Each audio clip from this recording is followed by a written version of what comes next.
set a boost timer up on your Myenergi zappi, we're going to need to go into Menu, Charge Settings, Boost Timer. Press plus to select the line of boost timer you want to use. You're then going to set up the start time, so use your up arrows to change the hour you want to start.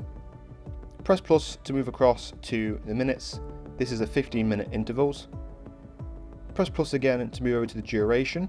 So this is not the end time of your charge, this is the duration of your charge, to increase that. Press plus again to move over to the days of the week. So press plus and then use your up arrow to choose which days you want to use and keep pressing plus across that row. Once it's then complete, you'll find the whole line is highlighted.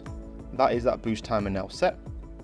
If you wanted to do another boost timer, you can scroll down now, press plus again and set another timer.